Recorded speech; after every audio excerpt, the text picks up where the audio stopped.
Merci de cette confiance renouvelée au programme de Renouveau TV. Bienvenue dans votre émission Les Grands Jurys. Ce soir, les Grands Jurys reçoivent M.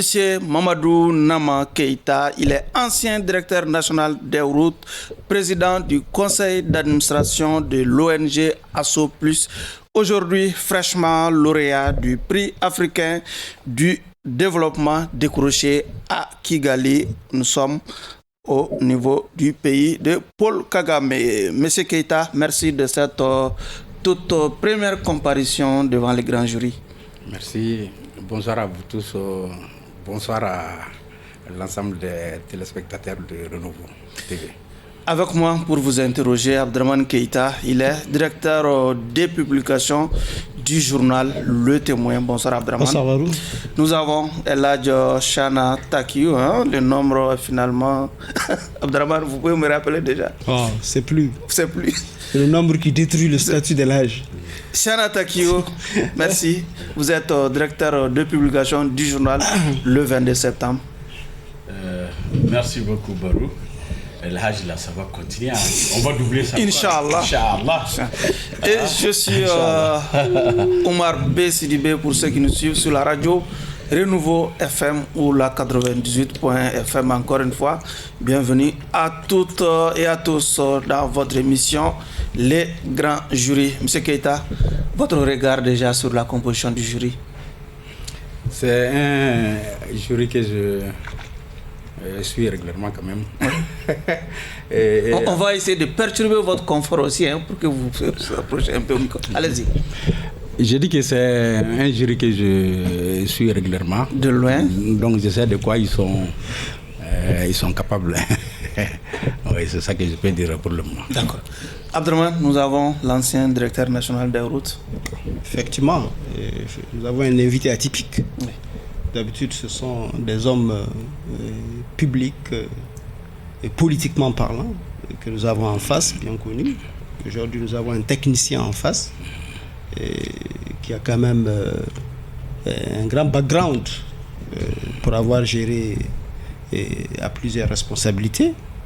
Et je pense que le domaine où il s'est illustré n'est pas un domaine où les problèmes du Mali se posent avec moins d'acuité. Donc aujourd'hui, nous avons l'opportunité vraiment d'en savoir beaucoup plus avec lui. Fraîchement, comme vous l'avez annoncé, arrivé de Kigali, où il a décroché un prestigieux prix qui est présenté devant lui comme ça. Je pense que vraiment, c'est une bonne opportunité pour les téléspectateurs et les auditeurs de Renouveau d'en savoir sur beaucoup de choses. Chana, nous avons M. Keïta. Merci beaucoup, Monsieur le Président. Comme mon voisin l'a si bien dit, c'est un invité atypique. Et je pense que c'est vraiment l'occasion de t'inviter, toi en tant que leader, si je peux m'exprimer ainsi, de cette émission, animateur, j'allais dire, de cette émission, de profiter de cette opportunité pour élargir dorénavant vraiment les invités du grand jury en allant vers le développement, en allant vers l'économie. Il ne faudrait pas qu'on reste seulement dans le tout politique. Le Mali aujourd'hui est en crise, le Mali a d'énormes difficultés, nous avons besoin de spécialités de sécurité, en développement, en économie, en sport aussi. Donc il faudrait élargir le champ d'action du grand jury à partir de ce moment. Oui. À partir de ce moment. Cela dit, bon, Abdraman l'a si bien dit encore une fois de plus, c'est un technicien qui s'est illustré dans beaucoup de domaines techniques. Parce que tu vois, de la vie de la nation, je pense que c'est l'occasion de parler de ce domaine-là et de parler aussi du bien fondé du prix qui lui a été attribué. On va rester avec vous déjà pour commencer les questions. Et Monsieur Keïta, oui. Avant d'entrer dans le vif du sujet, nous voudrions tout d'abord que vous nous parlez un peu de votre parcours universitaire et professionnel pour que les gens sachent qui nous avons en face de nous, parce que c'est votre première comparution. Merci encore à tout le monde. Et en ce qui concerne mon parcours de la vie, je dirais, Je suis né en République du Sénégal, exactement à Kaffrine, dans la région du Siné Saloum.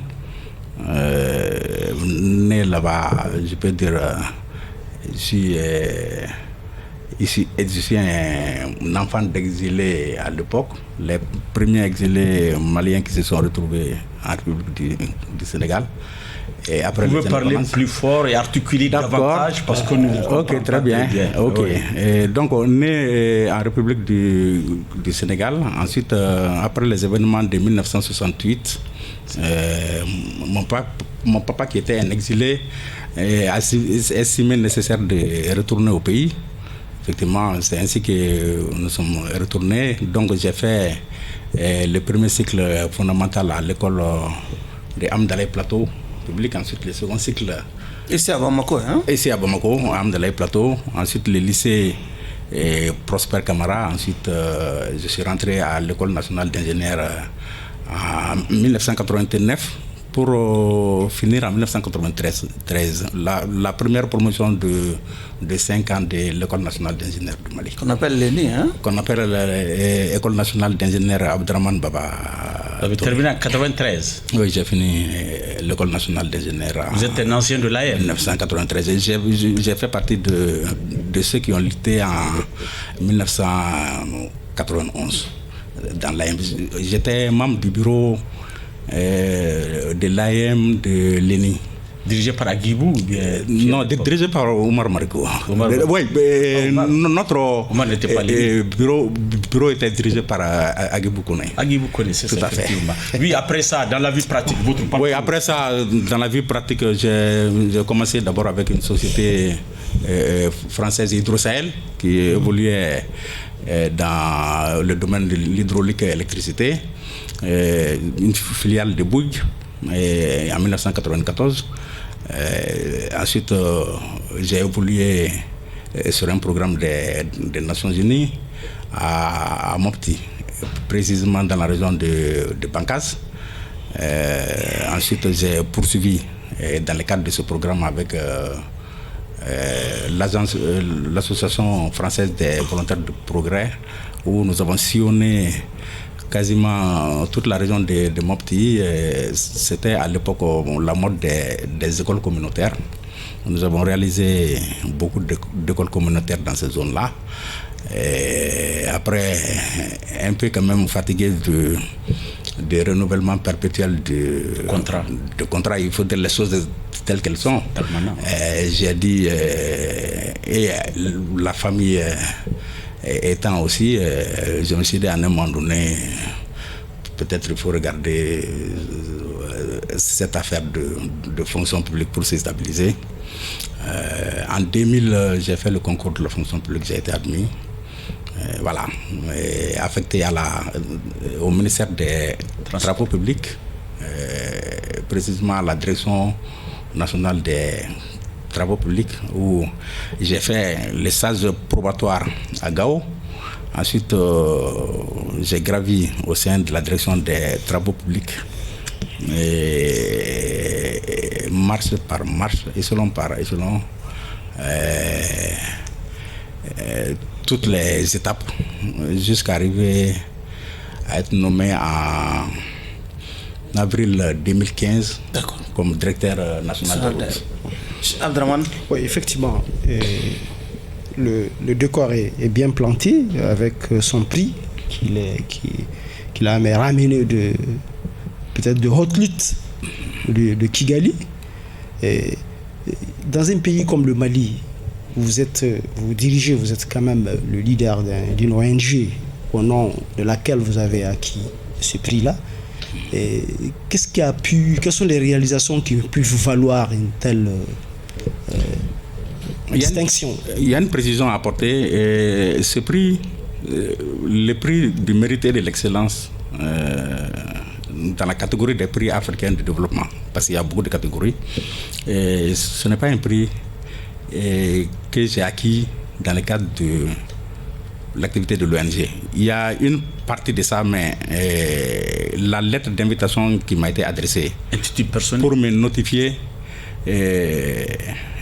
j'ai été désigné comme lauréat dans cette catégorie-là, précise bien, c'est par les œuvres réalisées en montant des directeurs national des routes dans le domaine d'infrastructure. Ce qui est bien précis. Voilà. C'est ce qui est dans les pays, mais pas que les infrastructures. Les réformes aussi. Vous savez, nous avons mené beaucoup de luttes à l'échelon africain contre la Banque mondiale. Les questions de calcul de rentabilité économique des projets routiers, les questions d'élaboration des stratégies d'entretien routier au niveau de l'UEMOA. Bref, c'est un ensemble de... Vous avez quand même... vous étiez directeur il y a beaucoup d'années. Comment cette année seulement que vous méritez alors qu'il y a eu beaucoup de prix auparavant? Pourquoi? Moi, qu'est-ce que c'est? Très honnêtement, la question à poser aux organisateurs finalement. Oui, non, mais voilà, moi, j'ai reçu en 2023 une lettre qui me notifie que j'ai été... Bon, qu'à cela ne tienne, retenu. on a retenu votre passage en tant que directeur. En quoi? Vous êtes illustré par quoi en tant que directeur national dans un domaine comme les routes, qui sont aujourd'hui vraiment un domaine où tout le monde crie. Oui. Un domaine aussi où vraiment les frustrations sont de plus en plus exprimées par rapport à l'état des routes. Qu'est-ce que vous avez légué, vous, en tant que directeur national, comme héritage? Parmi les réalisations concrètes léguées, je vous inviterai à visiter la région de Caille, la ville de Caille. Je vous inviterai à visiter la ville de Ségou. Je vous inviterai à visiter la ville de Sikassou pour regarder la transformation qui a été apportée. Vous savez, l'être humain de nature veut toujours plus. Quand il sort des difficultés majeures, il y a d'autres ambitions. Voilà, il y a d'autres ambitions qui viennent. On oublie aussi le passé. On oublie toujours que des difficultés étaient là qui ont été enlevées. Mais ces 3 villes ont été transformées de façon substantielle aujourd'hui. Moi, je vous invite, si vous n'y avez pas été, à aller regarder. Nous avons réalisé des infrastructures de ce genre. La transformation des villes, ça se poursuit avec la ville de Mopti.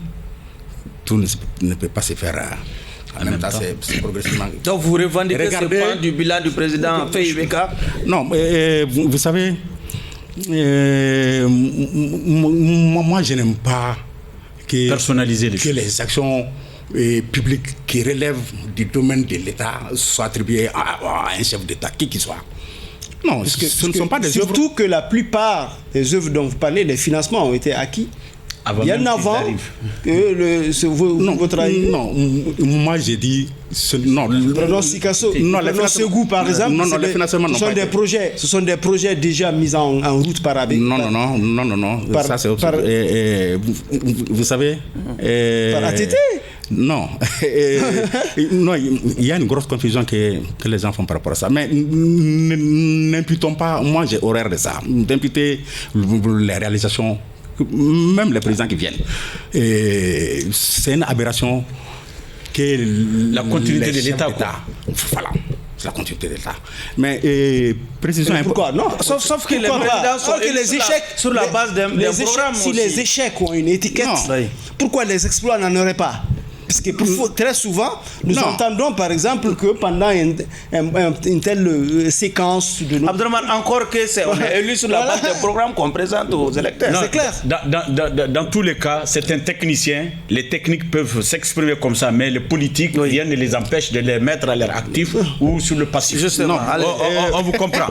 Continuez. Non, vous savez, les membres des jurys, ce qui se passe, les politiques se tapent des actions déjà programmées dans des plans.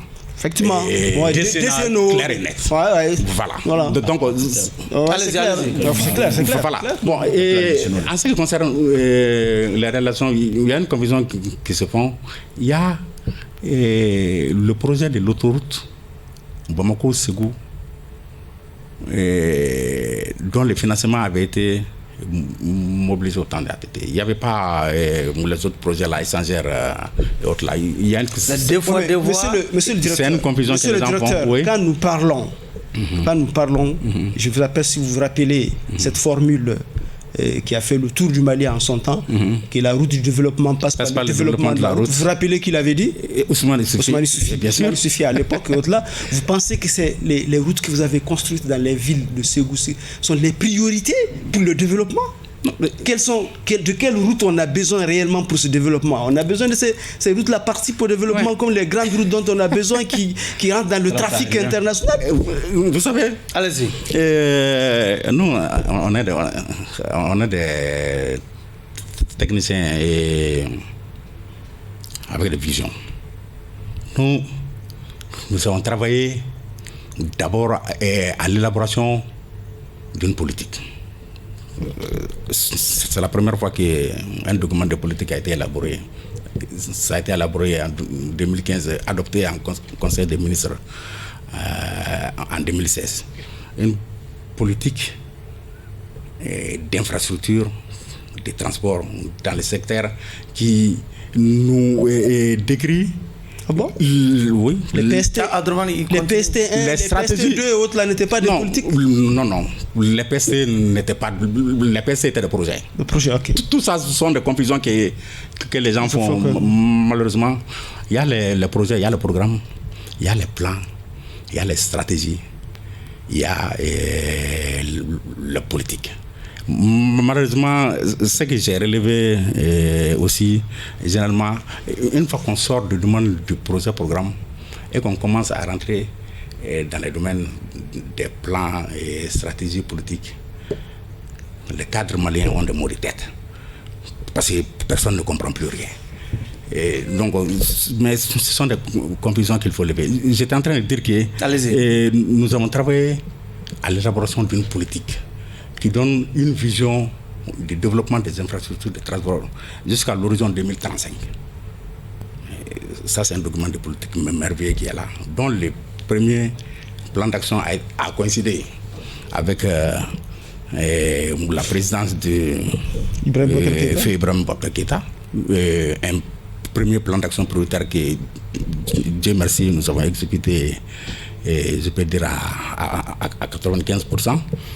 Et c'est là que je suis en train de vous dire que ces échangères, la transformation de ces villes-là, c'est en ce moment, ils vivent. Oui. Et il y a les témoins. Quand nous avons dit, nous les techniciens, que nous pouvons exécuter ces plans d'action prioritaires-là. Mais, prioritaires? Oui. Et dans le cadre du désenclavement, qu'est-ce que vous avez pu faire? Il y a des gens qui n'étaient pas... Dans le cadre du désenclavement, qu'est-ce que vous avez pu faire? Dans le cadre du désenclavement, je n'ai pas parlé de la transformation des villes, mais regardez, j'ai dit que les gens oublient. Et quand vous quittez aujourd'hui Bamako pour partir à Kouroukourou, mais ça a fondamentalement changé. Mais personne ne se souvient plus que des déboires qu'il y avait sur cette route-là. Revenez à l'explication antérieure là. Vous étiez en train de parler des villes, les cadres maliens pour l'exécution là. Bon, voilà, donc nous avons... Chana, l'invité est à vous, hein? Allez-y. Dans le cadre de cette politique, le premier plan prioritaire nous a permis de commencer la transformation substantielle. C'est extrêmement important. Vous semblez minimiser ça, mais que ce soit du point de vue santé, que ce soit du point de vue économique. Vous savez combien coûtent les embouteillages à l'économie d'un pays? Les gens ne mesurent pas, hein. Mais quand il y a quand la fluidité est assurée, tout ça a un prix. Voilà, a un prix et les aménagements des routes bien faites avec les canaux de drainage des eaux qui empêchent les stagnations et qui empêchent donc les moustiques et tout, et la pollution de l'air. tout ça. C'est à cause de ça que nous avons intégré parmi les stratégies de développement des infrastructures la transformation des villes. Et il y a aussi l'interurbain. J'ai parlé du cas de Bamako-Koulikoro. Prenez le pont de Caillou à Koulikoro qui réduit dans le cadre du transport interurbain. Le trajet d'accès à la route de Ségou. Voilà. Pourquoi vous, les techniciens, qui réfléchissez pour l'État, qui travaillez toujours, vous travaillez à développer seulement le sud? Pourquoi Tombouctou ne bénéficie pas de cette infrastructure? Pourquoi pas Gao? Pourquoi pas Kidal? Pourquoi ce développement asymétrique qui crée des problèmes à la République du Mali même? Je pense que l'origine, c'est vous les techniciens. Pourquoi vous développez le sud en laissant le nord? Vous savez, je suis à l'aise. Je suis à l'aise de vous dire, je pourrais mettre à votre disposition les statistiques d'investissement dans les infrastructures routières. Les investissements engagés dans le Nord représentent les 2/3 de l'ensemble des investissements sur les infrastructures et les investissements réalisés dans le Sud représentent le 1/3 du global. Ça, c'est la théorie, c'est la littérature. Non, dans le concret, on ne voit pas ça au Nord. Non, j'arrive quand même. Non. Ça, c'est la théorie. Non. Vous êtes en train de poser la question. Ça, dans la planification. Ça, ce n'est pas de la parle des réalisations. Non. Ce n'est pas visible. Non, attendez. Il va s'expliquer. Allez-y. Expliquez-vous. Allez-y. Ça, ce n'est pas dans la planification. Les marchés exécutés. Prenez la route Gao, Ansongo, la Bézanga que nous avons pu finir. Cette route. Depuis l'indépendance, on en parlait, oui. Ça a été exécuté maintenant. Non, je viens. Gao-Labzanga, c'est 90 km. Non, c'est 205 km en tout. Gao-Labzanga. Ah ouais, oui, effectivement. Ouais, effectivement. Labzanga, Ansongo, 90. Bon. Et depuis 2010. Et ça, c'est une exception qui se fait pour le Nord. Que les ressources des projets soient bloquées, personne n'ose les transférer ailleurs, quelles que soient les difficultés de réalisation. Et sur le marché de Nyono à Tombouctou. Ça, c'est le FED. C'est le FED 10, non. Le 10e FED. Non, ce sont nos planifications. Voilà. Qui servent. C'est clair. De base, à nous de rechercher effectivement la mobilisation auprès des partenaires, que ce soit les subventions, que ce soit les prêts, ce sont nos planifications qui mobilisent les financements. Donc, nous Tombouctou, Ngomokura. Au-delà de ça, il y a une volonté politique et il y a un critère aussi de bonne gouvernance qui rentre en jeu pour mobiliser le fonds de l'Union européenne. Oui. Mais nous n'avons jamais manqué de mobiliser le fonds de l'Union européenne. Donc, c'est ça qui est. En réalité, la gouvernance, elle est bonne. Acceptable. Bon, acceptable. En tout cas, nous n'avons jamais manqué de ressources. Okay. Et il y a aussi Gao Bourem Kidal. C'est pas fait. Les entreprises. Non. On va lui donner la chance de développer. Oui, c'est ça que. Allez-y. Il est en train de développer, mais sinon pas de concret. Quand nous mobilisons. Non, ça c'est du concret dont moi je parle. Parce que quand nous mobilisons les financements, nous recrutons les entreprises qui vont commencer le travail sur le terrain et qui sont attaqués et que le projet est bloqué. Dans le cadre du programme décennal de développement des régions du Nord. Ouais.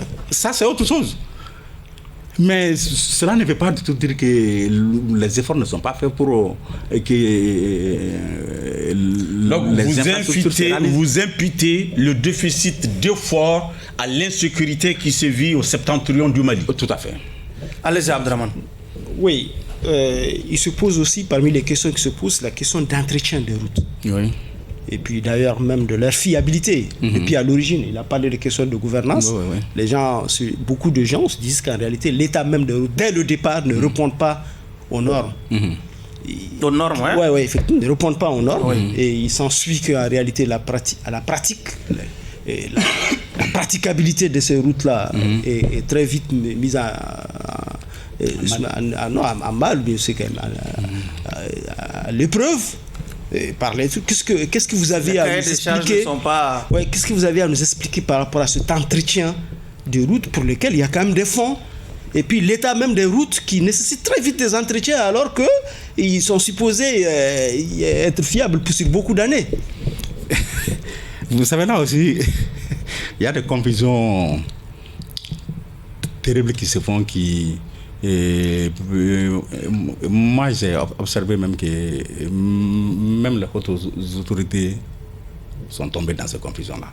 C'est-à-dire qu'il y a des routes qui ont été construites. Toutes les mauvaises routes dont nous parlons aujourd'hui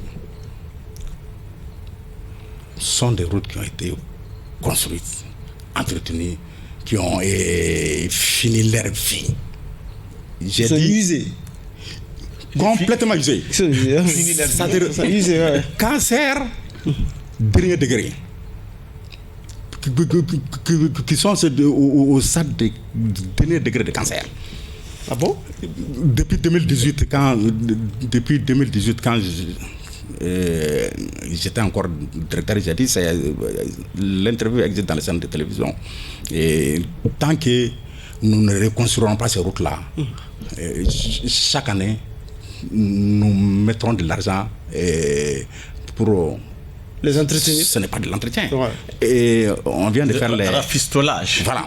Mais moi, je vous donne un exemple de route. Non, je vous donne un exemple de route qui n'est pas une route, qui n'est pas une route usée, qui n'a même pas encore été réceptionnée. Cancérisée. Oui, qui est déjà cancérisée, qui n'a même pas été réceptionnée. Prenez par exemple la route Safo-Nozombougou. Vous étiez directeur à l'époque des routes quand on construisait cette route-là. Et aujourd'hui, la route se trouve dans un état piteux alors qu'elle n'a même pas été encore réceptionnée. Non, comment est-ce qu'on peut expliquer ça? La route Bangoni-Safo.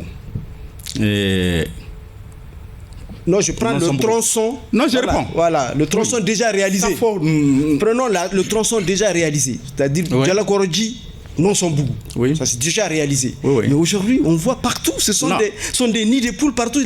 La route est épuisée avant d'être réceptionnée. Ça veut dire que allez-y chercher, allez-y retrouver la documentation du contrôle et de l'exécution de cette route-là. Toutes ces sections dégradées là avaient été rejetées depuis avant que, par la mission de contrôle qui était en salle de réalisation,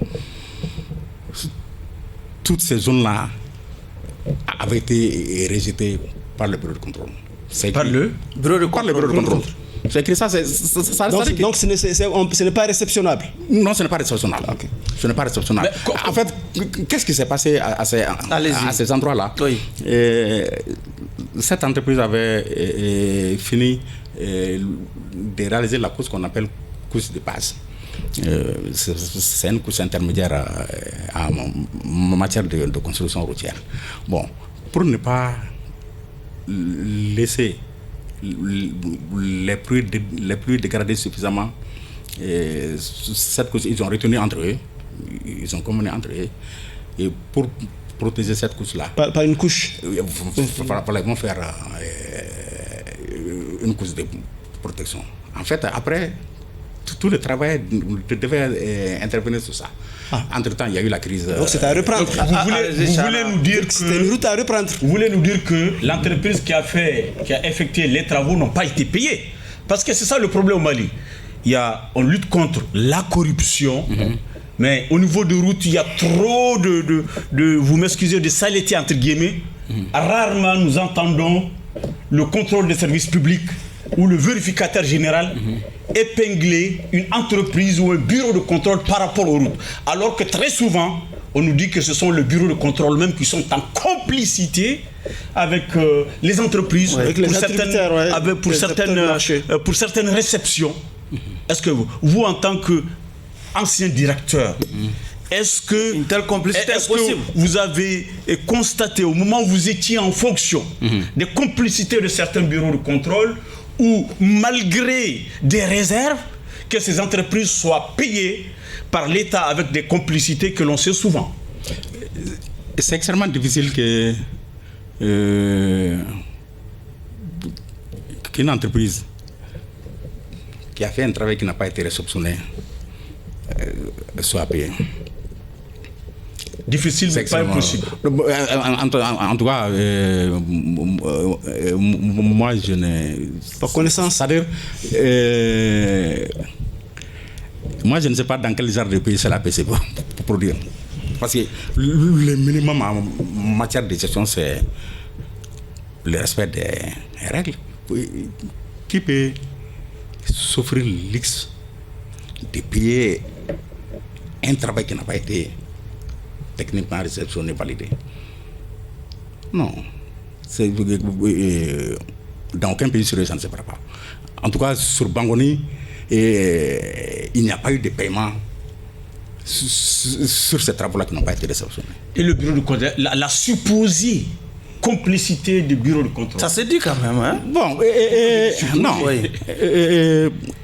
Par rapport à ça, vous savez, il y a des choix que la politique opère. Et il faut assumer avec les conséquences aussi. C'est un choix politique de notre pays que tous les contrôles de travaux soient délégués à des bureaux de contrôle privés.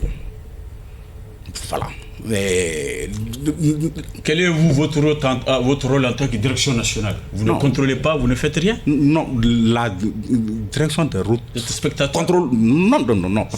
C'est nous qui tenons les décisions. Oui. Nous sommes maîtres des décisions. Nous sommes maîtres de ce que doit être fait.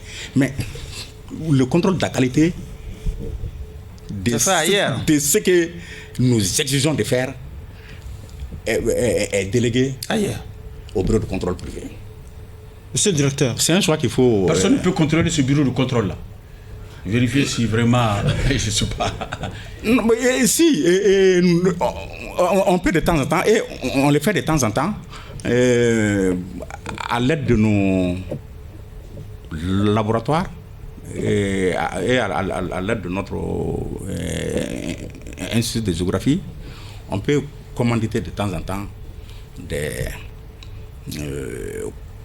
contrôles en dehors des contrôles faits par les bureaux. Oui. Monsieur le directeur, est-ce que vous proposeriez qu'on fasse une réforme à ce niveau déjà? Ah oui, complètement. Pour domestiquer la chose au contrôle au niveau de... Vous savez, le prix là que moi j'ai eu, c'est aussi beaucoup à travers mes intentions de réforme. C'est en 2019 que Madame le ministre en son temps, à notre réunion annuelle, Madame Senab Diop, très dynamique à l'époque, nous a ouvert la voie à aller dans les réformes là. C'est ça que j'ai dit. Peut-être que ça a passé inaperçu à vous. Et le cadre malien, le mal, c'est que quand on veut rentrer dans les questions de stratégie politiques, d'élaboration des politiques. Les réformes là, c'est n'est pas ce qu'il faut faire. Et personne ne comprend plus rien. Les gens ont le mot de tête. Mot de tête dû à l'incompétence des cadres. Non, manque de volonté, ils ne veulent pas. Les gens l'un ou l'autre, les deux à la fois. Les deux à la fois. Il ne faut pas se casser la face. Oui, c'est l'incompétence. Un autre phénomène. Moi, je suis extrêmement... Moi, je suis encore un fonctionnaire actif. Vous n'êtes pas en retraite d'abord? Pas plus tard, je suis loin de la retraite. Vous chômez donc? Pas plus tard qu'il est loin de la retraite. Pas plus tard que l'autre jour, j'ai rencontré. Quand j'ai présenté le prix à la ministre, j'ai insisté sur la nécessité des réformes à réaliser. Il faut aller aux réformes. Vous êtes au garage maintenant ou bien vous faites une compétence qu'on vous... ce que vous êtes? Non. Non, il n'y a pas le garage. On peut tout. À quel niveau de l'administration routière? Des responsabilités. Non, pour le moment, je ne suis à aucun niveau de responsabilité. Bon, voilà, les compétences comme ça. Il n'a pas encore été réaffecté à déployer. Voilà, allez-y, Abdraman, maintenant. C'est que notre phénomène dont souffrent nos routes, vous le savez, certainement. Est-ce que je ne vais pas finir là? Allez-y, par rapport à la confusion que jusqu'au sommet les gens font par rapport à ces questions de route-là. J'ai dit, toutes ces routes-là dont on parle on entretient, ça ne sert à rien. Mais c'est parce que ce ne sont plus des routes éligibles dans la catégorie des routes à entretenir. Il faut accepter ces faits, sortir ces routes-là de cette catégorie, faire du bricolage afin de soulager un peu la population jusqu'à ce que nous réussissions à reconstruire l'ensemble de ces routes-là. Les réhabiliter totalement. Oui, d'accord, mais... Ça c'est la voie. Sinon, quand je vous parle de routes, prenez les routes réalisées. Il y en a beaucoup à l'intérieur du pays. Hein. On ne se limite pas à Bamako. Sauf au nord. Hein. Non, le nord à l'intérieur des villes. On a parlé du nord, le nord, s'il vous plaît. Sinon, M. Keita Chana est dans un plaidoyer pour Odomo. Il est de Tombouctou. À juste raison. Ouais. À juste raison. Mais ce ne sont pas les financements qui manquent pour la réalisation d'infrastructures au nord. Mais il faut avouer la question sécuritaire est une véritable gangrène. Oh, d'accord, mais un autre phénomène, vous le savez, qui fait que la longévité des routes est compromise, c'est la violation des normes et des directives sous-régionales. Aujourd'hui, les charges à l'essieu pèsent beaucoup sur la qualité des routes et détruisent les routes avant terme. Oui. Effectivement. Est-ce que vous pensez qu'en réalité, ce qu'on tire économiquement de ce trafic-là est mesurable au préjudice causé? Mais c'est catastrophique. Mais regardez, les transporteurs même et les chargeurs ne réalisent pas les dégâts, les pertes qu'ils subissent par les camions qui tombent régulièrement là sur les routes dégradées. Ne mesure pas véritablement les pertes que... Ça c'est pour eux. Oui. Mais pour l'État qui dépense beaucoup d'argent pour construire ces routes et qui est obligé de les réhabiliter, peut-être même souvent avant terme. Est-ce que, alors que c'est un trafic quand même qui rapporte quand même de l'argent dans le trafic transportier, il y a la douane qui réalise beaucoup d'argent. Est-ce que tout ce que nous trouvons, selon vous en tant que spécialiste, ce que nous gagnons dans le trafic sur ces routes-là est mesurable au préjudice causé? Parce qu'aujourd'hui, vous parlez qu'il faut réhabiliter l'ensemble des routes en si peu de temps. Si on mesure... Non, pas en si peu de temps. Bon. En 20 ans, vous avez dit 20-25 ans. Mais la plupart des routes là, c'est 20 ans. Mais c'est 20 ans. Si on calcule ce que d'année en année, on a pu engranger sur les trafics de ces routes-là, et c'est mesurable à l'argent qu'on doit mettre pour les réhabiliter totalement. Complètement. Vous voulez dire? Complètement. Vous savez, moi j'aime personnellement me plonger dans les stratégies, dans les visions. Je vais vous donner un exemple. La route Bamako-Dakar par le nord. Moi, j'ai fait commettre une étude d'appréciation des reprises complètes de la route de Bamako à Kayi. Ça représentait un coût de l'ordre de 375 milliards à peu près. Mais nous avons, au cours de l'étude, fait les simulations. C'est ça le rôle des... Quand on en prend, l'intelligence, et ce n'est pas fait pour dormir avec. On a fait les simulations.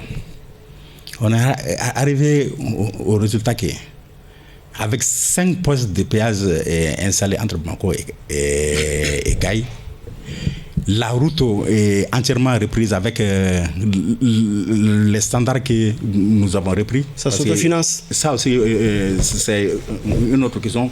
La lutte que nous avons menée contre la Banque mondiale consistait à relever les standards de nos routes. Et nous avons gagné contre la Banque mondiale par rapport à ça. Et donc, pour reconstruire cette route de Bamako à Caille, et avec ces standards-là, du genre de Tour d'Afrique Yirmadjola, qui est les surcharges même peuvent suffisamment sans détruire. Ça sans problème. Ça fera des problèmes à long terme, mais ça résiste beaucoup mieux que les routes que nous réalisons avant. Moindre frais. Nous sommes arrivés aux simulations qu'avec ces postes de péage en 13 ans, les péages, rien que les péages, remboursent les 375 milliards de la route. La route rapporte. Comment est-ce que la route Caille-Bamako, qui rapporte beaucoup de choses pour le pays, pour les commerçants, pour l'État, pour tout le monde, comment cette route-là, on peut la laisser dans un état piteux? Surtout la route vers Samé. Je logeais par là-bas. Chaque semaine, les camions tombent sur la route là. Samé-Kati. Tous les jours, les camions tombent. Il y a des morts. C'est extraordinaire. Et l'État ne prend aucune disposition pour améliorer la situation dans cette zone. Jusque demain, un camion va tomber sur la route de Samé. Comment expliquer ce laxisme de l'État? Non, sur le danger que cette route représente. Non, et pour les populations et pour tout le monde. Non, peut-être que ce n'est pas un laxisme, mais c'est une question de choix. Mais parfois, je suis d'accord avec vous, des choix mal orientés, surtout au niveau du ministère. Vous savez, c'est une aberration que ce soit. Ça a évolué dans beaucoup de pays. Que ce soit un ministère de l'économie et des finances qui détermine la priorité du pays. C'est une aberration. Et quand on parle de Malekura, des refondations, vous savez, moi je ne sais pas si tout ce qui doit être fait est en train d'être fait, mais si on ne fait pas attention et qu'on passe à côté de véritables problématiques là, ça va être une catastrophe. Je vais vous dire une anecdote. La crise de la route d'où est partie la crise d'où est partie la chute du régime de l'ancien régime de Beka. Ouais, c'est Kati Kolokani. Oui, la crise de la route. Les cerveaux. Kolokani. Mais 2 ans avant cette crise-là, la lettre confidentielle existe. Moi, j'avais fait écrire à mon ministre, adressé au ministre de l'économie et des finances, que si 2 hivernages trouvent cette route-là qu'on n'a pas travaillé, qu'il va y avoir une révolution populaire. D'accord. Ça, c'est en quelle année? Les 2 avant. 2017. Ah, ça trouvait que cette route-là avait déjà combien d'années? Non, cette route avait été... Donc ça veut dire qu'à l'origine, ce n'était pas une bonne route? Non. S'il fallait vraiment réhabiliter totalement cette route? Non. Cette route a été réalisée en 2002-2004. 2002-2004. Donc en moins de 15 ans, ça s'est affaissé. Oui. Est-ce que c'est normal? Vous trouvez que c'est normal? Oui. Parce que c'est le standard qui a été réalisé, qui donnait à la route une durée de vie de 10 ans. Par imposition, et ce que j'ai dit que nous avons combattu, par imposition et des standards de calcul de rentabilité économique qui se faisaient. C'est une route fréquentée avant. Des centaines de millions. Ouais. Donc, cette route-là aussi avait fini son... Bon, monsieur le directeur, moi j'ai lu une de vos interviews. S'il vous plaît, vous êtes en train de poser vos dernières questions. Nos dernières, non pas notre, mais nos dernières. Je suis à l'avant-dernière. J'ai lu une de vos interviews où vous évaluez à 700 milliards la réhabilitation les routes urbaines de la capitale Bamako, oui. Bamako. Mais est-ce que ça veut dire 700 milliards. Et je pense dans la même interview, non. Vous responsabilisez les collectivités par rapport aux routes qui leur appartiennent. Oui. C'est-à-dire les routes locales. Oui. Ça veut dire qu'ils doivent avoir eux aussi un droit de regard sur l'utilisation de ces routes-là. Mais ce sont les mêmes camions surchargés qui passent les frontières, qui peuvent également passer dans les routes communales et les dégrader. Qu'est-ce que vous en pensez? Et ce programme de réhabilitation des routes à Bamako, en son temps, j'ai dit dans 15 ans. Maintenant, c'est dans 11 ans. Bamako ne sera plus circulable si ce programme n'est pas réalisé. 700 milliards. Ah, mais ça s'est encore augmenté, ce n'est plus 700 milliards. 700 milliards représente quoi? Ce n'est rien pour un pouvoir crédible. Non, vraiment. J'ai dit, les gens, on a été bloqués sur la route de Caï par le ministère de l'économie et des finances. C'est quand même les recettes annuelles de la douane. Hein? Non, il y a les partenaires quand même. 700 milliards. Budget national. Non, c'est beaucoup. Non. Si on parle de... Et pratiquement peut-être un quart du budget national aussi. Le budget contribue toujours. On va écouter les... Si on parle de 700 milliards, ça ne s'exécute pas sur un an. C'est un programme qui se réalise sur 3 ans à 5 ans. Mais quel État qui veut son développement peut ne pas mettre ça? Absolument. Non. Bon, ma dernière question, si vous voulez. Bon. Et dans ça, il y a beaucoup d'échangeurs qui sont prévus là-dedans pour Bamako. Pour désengorger l'ensemble des carrefours giratoires qui, à chaque aire de pointe, ça fait un autre grand pont aussi. Tout le problème du monde là. Non, mais comment voyez-vous, y compris le 4e pont aussi. Monsieur le directeur, comment voyez-vous contrairement à ceux qui pensent que ça c'est après. En tant que technicien, avec beaucoup d'expérience dans ce domaine-là, comment voyez-vous l'avenir d'un secteur aussi dépendant des financements extérieurs avec nos tendances souverainistes? Comment est-ce que vous percevez l'avenir de ce secteur-là? Est-ce qu'on peut s'en sortir avec ces choix stratégiques que nous avons pris de nous affranchir de tous les partenaires pratiquement qui sont capables quand même, avec lesquels vous connaissez, un domaine que vous connaissez, comment il est possible de s'en sortir avec une telle tendance? Vous savez, là aussi, je vais lever une petite confusion quand on parle des partenaires. Vous savez, les partenaires ont de l'argent à vendre. Ils cherchent à qui vendre. Ouais. Nous sollicitons les prêts. Mais c'est notre argent. C'est clair que c'est payant, c'est pas notre, c'est clair, c'est pas gratuit, on le sait. Oui. Mais quand on n'a pas du tout de relation avec ces gens-là, on n'a pas accès, on ne peut pas mobiliser leurs fonds. Non. Tous les ponts sont coupés. Non. Là aussi, à un moment donné, les partenaires étaient dans la dynamique et à chaque fois qu'il y a une crise, ils bloquent tout, ils reculent. Mais ils ont arrêté avec ça. Il n'y a pas de partenaires, peut-être à part les États-Unis, à part ceux qui font des dons. Les plus rigoureux. À part ceux qui font des dons. Ouais. Vous pensez que l'Union européenne est encore prête? Vous pensez qu'il est capable? On est encore aujourd'hui, l'Union européenne fait partie quand même des partenaires qui ont suffisamment soutenu ce secteur-là. Vous en savez quelque chose avec les faits des routes là. Vous pensez que nous sommes encore éligibles avec cette tendance-là encore auprès de l'Union européenne pour financer? Même actuellement, nous sommes en train de réaliser des financements de projets sur les réseaux de l'Union européenne. C'est pas des financements antérieurement acquis? Oui, antérieurement acquis, oui. Antérieurement acquis. Allez-y, Chana. Tout est suspendu, quand même. Non, les partenaires, ils n'ont pas... Et nous-mêmes, nous avons choisi parfois de suspendre. Ils n'ont pas quitté le Mali. Mais ils ont toujours leur argent à la disposition du Mali, quand on veut prendre.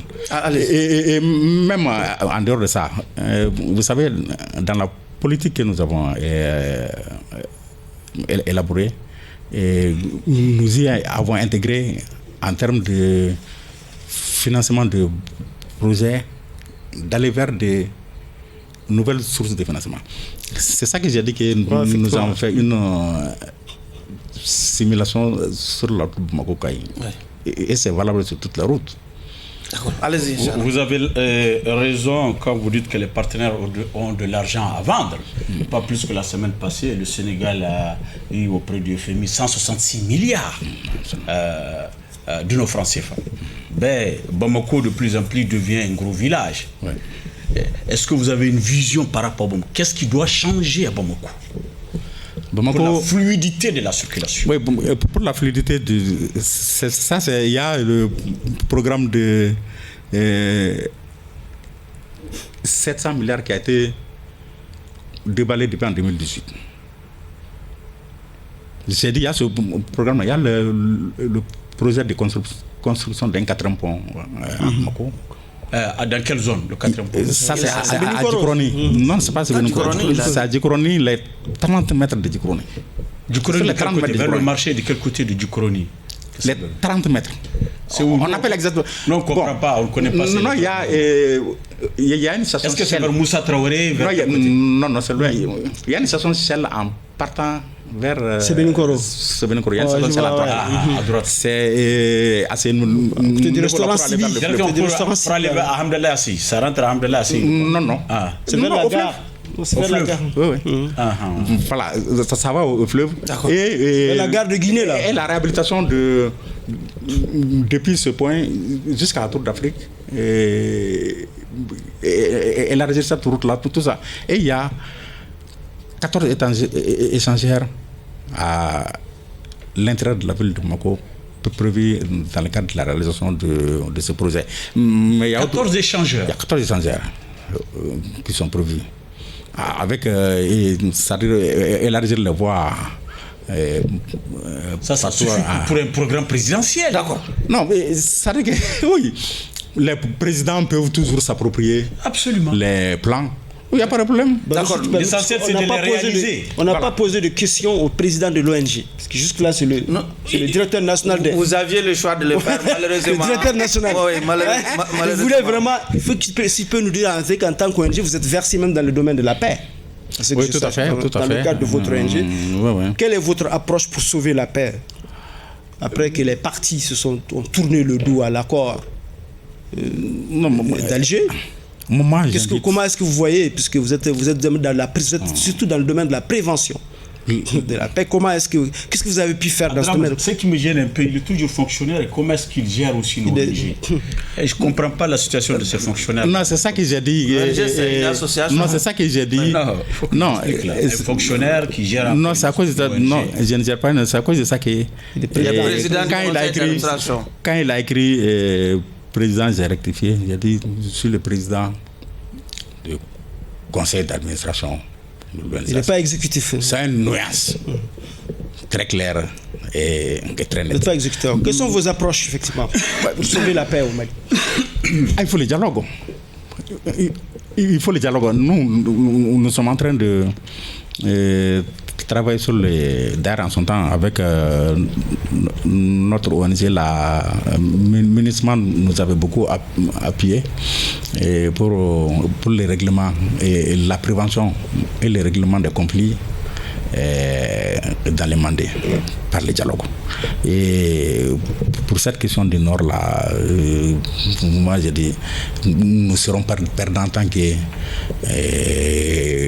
nous ne ferons pas tout pour ramener le dialogue et régler cette question à travers le dialogue. Le dialogue a échoué. Aujourd'hui, nous sommes dans la belligérance. Les Maliens sont en train de s'entretuer dans cette partie du pays. Le Mali perdra 1000 fois davantage dans cette belligérance. Cette fois, ouais. Voilà. Monsieur Keita, nous sommes malheureusement au terme de débat pour le compte de cette audience. À présent, le jury va se retirer pour vous fixer sur votre sort. Vraiment, nous sommes dans les secrets de la délibération. Bon, il est vrai que j'avais des appréhensions sur son parcours, puisque hormis ce qu'il a dit, le visage qu'il a réussi à changer en tant que directeur national des vues de certaines villes, on n'a pas vu quand même grand chose pendant l'ère IBK dans ce domaine de désenclavement du pays. Mais cela s'explique, il l'a expliqué par certainement l'insécurité ambiante dans laquelle nous avons vécu. Pour ce qui est vraiment de son passage devant nous, vraiment, je pense que cette émission n'a pas souffert de son manque de technicité. On a appris beaucoup de choses et je suppose que les téléspectateurs et les auditeurs aussi ont beaucoup appris par rapport au tenants et aboutissants du secteur qu'il a eu à gérer. Il l'a dit aussi, il s'est exprimé ici avec beaucoup de courage et avec beaucoup d'objectivité dans l'approche. Et je ne vois pas comment on peut vraiment retenir dans les liens de l'accusation un homme qui a en plus versé dans le domaine de la paix et qui me donne l'air vraiment d'avoir vraiment les meilleures approches pour sortir de la situation de ce pays-là. Je vous demande de le libérer, Monsieur le Président. Chana. Merci beaucoup, Monsieur le Président.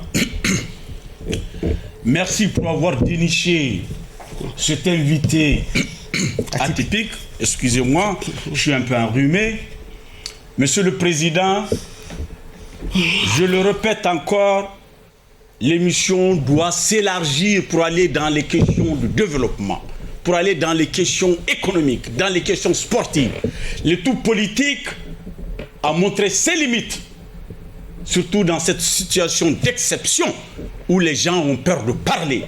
Les politiques se sont tus, ils se sont couchés, on marche sur eux. Donc, allons-y vers les techniciens. Allons-y vers les techniciens pour élargir le champ de notre émission. Les technocrates. Pour donner encore de la valeur au grand jury. Je suis séduit, Monsieur le Président. Oui, Abdraman, pour encore donner de la valeur au grand jury, il faut élargir cela. Soyez modeste. Non, c'est l'humilité, non. Ce n'est pas de la fanfaronnade, Monsieur Keïta. Je suis vraiment séduit. Je suis vraiment séduit par le technicien qu'il est. Parce que dans ce pays, nous parlons beaucoup de politique. Nous parlons de choses que nous ne savons pas sur le plan technique, sur le plan financier, sur le plan de développement. Nous devons nous tous nous remettre en cause, apprendre la vérité des choses. Nous avons été renseignés, informés, avec humilité, avec sagesse, avec humilité, avec sagesse. Encore, sa dernière phrase, il dit dans cette belligérance, c'est le Mali qui perd. Il m'a encore séduit parce que je pense comme ça. Je pense comme ça. Monsieur le Président, voilà un technicien dont le pays a besoin, mais qui est en chômage. C'est ça le Mali aussi, hein? Hélas, 1000 fois hélas, 1000 fois hélas, 1000 fois hélas, Monsieur le Président. Peut-on condamner un homme qui vient d'avoir un prix sur le plan de développement, un homme qui a montré ses compétences techniques dans la gestion du pays, dans la gouvernance des routes? Monsieur le Président, peut-on condamner un homme aussi qui œuvre pour la paix, pour l'unité du pays? Que non, Monsieur le Président. Suivez mon regard. D'accord. Allez-y. Nous avons été enseignés, renseignés et séduits. Ce sont ces trois mots que je retiens, deux réquisitoires au bénéfice donc de toutes les vertus de ces trois mots. Il me plaît, M. Keïta, de vous libérer purement et simplement des liens de l'accusation. Et par conséquent, vous êtes acquitté un dernier mot. Parce que est venu au fou. Je suis heureux que la chaleur promise voilà, a été à juste dimension humaine. Voilà, je vous remercie. Comme j'ai dit au début, je suis régulièrement ce plateau, qui est un plateau, et moi je suis entièrement d'accord avec vous, qu'il faudrait diversifier. C'est une recommandation forte et importante à prendre en compte. Encore mes remerciements à vous tous, mes remerciements à tout le public qui nous regarde, et rassurer de tout le monde de notre disponibilité totale à servir notre pays en tout moment. Ainsi prend fin ce numéro de votre émission Grand Jury qui recevait comme invité Monsieur Mamadou Nama Keïta. Il est ancien directeur national des routes, président du conseil d'administration de l'ONG ASSO Plus et fraîchement lauréat du prix africain du développement. Merci à vous de nous avoir suivis et à un autre